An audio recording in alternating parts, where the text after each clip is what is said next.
Welcome to Class Summit. So we're going to be learning how to make this beautiful gown. It has a zipper in front, as you can see. Please like, subscribe and share, and stay tuned to the end to get the best part of it. Okay, welcome to class. Here I have my basic bodies. I'm going to be highlighting all the basic bodies. This is the hip line. I've used a tracing wheel to trace it, so I'm just highlighting it for you to actually see it clearly because I know you may not be able to see it.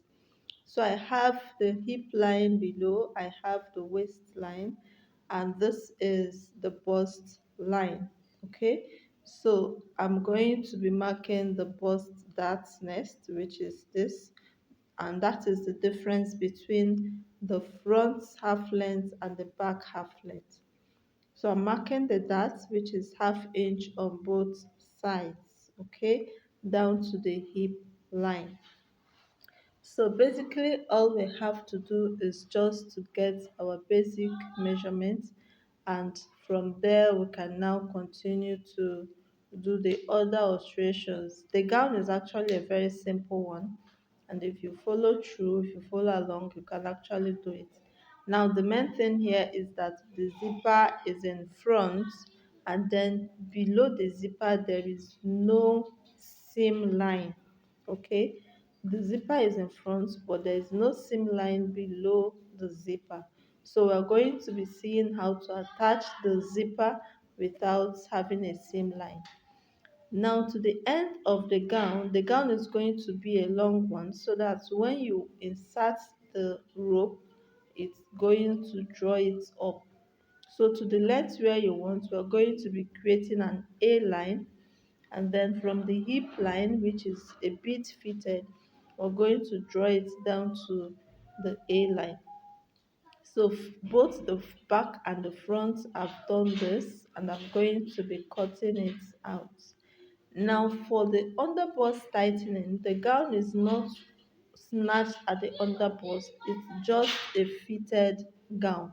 Okay, you can decide to hold this dart together with the waist and with the skirt, hold them together like so, right?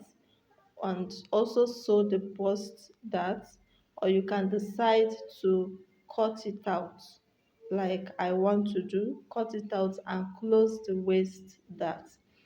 So when you close the waist dart, you're going to be transferring it to the bust dart. So in this case, you're going to just be sewing the bust dart alone. I hope you understand. So whichever method you choose, you can actually use it to get what you want. What matters is that the gown is well fitted. And of course, she's wearing a waist trainer inside. If you saw the gown when it was not the when there is no photo shoot on it. Okay, so I'm going to tape this down. Now we can also use another method to achieve what we want to achieve. Like I was saying, you can just sew the bust dart alone and then tape the skirt line to it after cutting this out. This is just to show us how it's going to be sewn when it is attached. All right, so you sew it this way, and the waist dart we're going to minus it from the skirt side. So in this case, there will be no dart in front of the skirt. So connect it back to the hip line. I hope this is making sense to you. If it does, please kindly give this video a thumbs up, like it, share it, and continue from where you stopped. Okay, like I said, it is a very simple gown. And now this method, or what we're doing, is not just only applicable to the gown. You can use it to do other things that you want to do, where you do not want to have a waist dart, and at the same time you do not want to have a seam line. Okay, so you can use this method to do it. Now, another thing you could do is to create an armhole princess start in connection to the waistline. All right, and that is, I think that is the method that was used on the gown, creating an armhole princess that connected to the bust line. You can now decide to tighten the under bust a bit and then connect it down to the end of the skirt. Now, after joining the seam allowance that was used to join it, that is where you're not going to attach your rope for the ruch and draw it as much as you want. Okay, this is exactly what was used in the gown, but I'm using a different method which is also okay. So I've given us three methods that we can use to do this, whichever one that works for you. It's fine. Okay, you must not always use a particular method to achieve what you want to achieve. So for the zipper did not run down. It stopped a bit below the hip line so that the dress can actually be undressed. Okay, so below the hip line there is no seam line, but from the neck line to where it stops there is zipper. So I'm going to change this fabric. All right, in the other one there was a seam line, but I don't want the seam line, so I'm going to change the fabric. Now I'm using the red fabric. In this red fabric, I'm only going to slit down to where I want the zipper to stop. So I've marked where the zipper is going to stop, and I'll cut it open.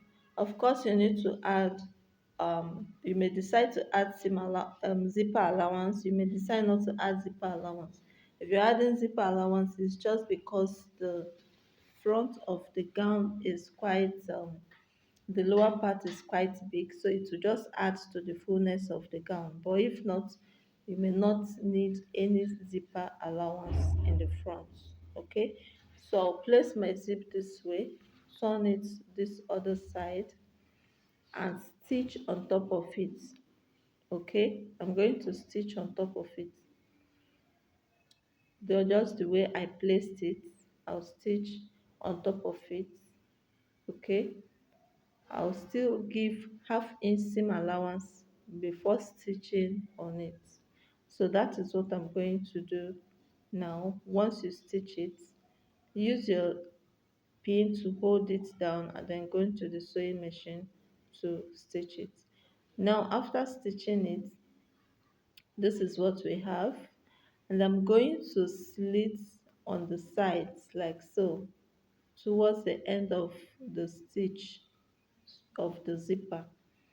I'll slit it, give it a notch at the kind of notch you give a welt pocket, and I'll turn it this way. Okay, I'll turn it this way. You need to be careful on this part so that you don't have um, folding at the lower part of it. Now this is exactly what was done on the gown because the ruch part covered the end of the zipper, so you will not see where it stopped.